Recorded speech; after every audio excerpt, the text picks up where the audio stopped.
आप सभी का हार्दिक स्वागत है अर्निंग प्लान चैनल पर। अगर आपका भी बैंक खाता bank of India, ICICI bank या फिर IDFC bank, HDFC, IndusInd bank या फिर अगर आप बात करें बीओबी बैंक में अगर बैंक खाता है तो आपके लिए इसी वर्ष 2025 में बैंक की ओर से सबसे बड़े अपडेट है। आखिरकार बैंकों की तरफ से जारी गाइडलाइंस के मुताबिक सबसे बड़ी good news bank account holders को कौन सी मिलने वाली है। आखिरकार 5 बड़े अपडेट क्या है, पूरी जानकारी इस वीडियो में आपके साथ शेयर करेंगे। चैनल पर नए तो अर्निंग प्लान को सब्सक्राइब करके पास ही में दिए गए बेल आइकन को ऑल पर प्रेस कीजिए। देखिए दोस्तों, बात करें भारतीय रिजर्व बैंक ने 1 जनवरी 2025 से बैंक अकाउंट होल्डर्स के द्वारा कुछ महत्वपूर्ण चेंजेस किए हैं। अगर अक्सर नए नियमों की बात करें तो सुरक्षा को बढ़ावा देने के लिए, स्पैम को रोकने के लिए, धोखाधड़ी के जितने भी केस होते हैं और बैंकिंग प्रणाली की दक्षता में सुधार के लिए सरकार ने नए नियम बनाए हैं। अगर हम बात करें इन नए नियमों की तो अगर आप एफडी करवाते हैं फिक्स्ड डिपॉजिट पर और जो गैर बैंकिंग वित्तीय कंपनियां एनबीएफसी और हाउसिंग कंपनियां एचएफसीएस पर ये नए नियम लागू होंगे। बात करें विवरण और जानकारी की तो लागू होने की तिथि 1 जनवरी 2025 या नए साल से आपके लागू हो चुके हैं। प्रभावित खाते होंगे डोरमेंटिव, निष्क्रिय या फिर आप कह सकते हैं शून्य, जीरो बैलेंस अकाउंट्स। डोरमेंट की खाता परिभाषा की अगर हम बात करें तो 2 साल या अधिक समय तक कोई भी लेन देन अगर आपने नहीं रखा है तो आपका बैंक खाता इनएक्टिव कर दिया जाएगा। निष्क्रिय खाता की परिभाषा की अगर हम बात करें तो 12 महीने से अधिक समय तक अगर आप कोई भी लेन देन नहीं करते, शून्य लेन देन करते हैं तो आपका खाता इनएक्टिव किया जाता है। उद्देश्य बैंकिंग सुरक्षा को बढ़ावा देना, एफडी नियम में बदलाव और खाता सक्रिय रखने का एकमात्र तरीका है आपका केवाईसी और लेन देन, यानी कि आपको टाइम टू टाइम ट्रांजैक्शन करता रहने चाहिए। इसीलिए आरबीआई ने इन खातों को बंद करने का बड़ा फैसला लिया है। अब खाता धारकों के लिए आखिरकार सजेशन क्या हो सकता है? अपने खाते में नियमित रूप से आपको लेन देन करना चाहिए।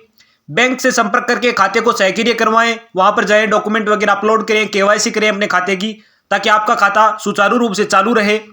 और केवाईसी का जो विवरण है उसको आप टाइम टू टाइम अपडेट करते रहिए। अब यहां पर हम बात करते हैं निष्क्रिय खाते से। आखिरकार निष्क्रिय खाते का संबंध किससे है? जिनमें पिछले 12 महीने या उससे अधिक समय तक अगर कोई लेन देन नहीं हुआ है, ये खाते भी बंद किए जा सकते हैं। लेकिन अकाउंट होल्डर्स इन्हें फिर से किस प्रकार एक्टिव करवा सकते हैं वो जानते हैं। खाता सक्रिय कराने के लिए आपका जिस भी बैंक में, जिस भी बैंक की ब्रांच में बैंक अकाउंट है वहां जाइए, ऑफिशियल डॉक्यूमेंट जमा कीजिए और एक आपको लेन देन करना है, यानी 1 ट्रांजेक्शन इन 1 ईयर।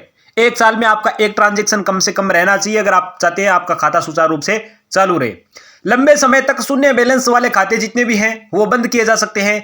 यह कदम खाता के दुरुपयोग को रोकने, केवाईसी के नियमों का पालन सुनिश्चित करने के लिए उठाया गया है। ध्यान रखने योग्य आखिरकार बातें क्या हैं? खाते में अपने न्यूनतम बैलेंस को मेंटेन करें। अलग अलग बैंकों के लिए अलग अलग मिनिमम बैलेंस रहते हैं। नियमित रूप से लेन देन करें और बैंक में जितने भी खाते जो ट्रांजैक्शन रहते हैं उसको आप टाइम टू टाइम अपडेट जरूर रखें। प्रमुख बदलाव क्या है? समय से पहले निकासी के नियमों में बदलाव हुआ है। छोटी जमाओं के लिए कुछ विशेष प्रावधान भी किए गए हैं। परिपक्वता की सूचना देने के नियमों में भी बड़ा बदलाव किया गया है। ये सभी बदलाव जो है आरबीआई ने एनबीएफसी, एचसीएफसी के एफडी के नियमों में कुछ बदलाव किए हैं जो कि आपके नए साल से प्रभावी रूप से लागू हैं। 1 जनवरी 2025 से बैंक वित्तीय संस्थान क्रेडिट रिकॉर्ड को अधिक नियमित रूप से अपडेट करेंगे। यह अपडेट अब हर पखवाड़े यानी कि 15 दिन में किया जाएगा। लाभ क्या क्या है, बेनिफिट्स क्या क्या मिलेंगे? क्रेडिट कार्ड में तेजी से सुधार, ऋण आवेदन प्रक्रिया में तेजी और बेहतरीन फाइनेंशियल मैनेजमेंट, वित्तीय प्रबंधन। आपको यहां पर नियमित रूप से लेन देन करते रहने चाहिए। केवाईसी को आपको अपडेट करवाता रहना चाहिए और एक अलर्ट सेट करना चाहिए कि आपने खाते पर एसएमएस और ईमेल के माध्यम से आपको अलर्ट मिलता रहे और बैंक स्टेटमेंट का पोर्टफोलियो की आपको जांच करनी चाहिए।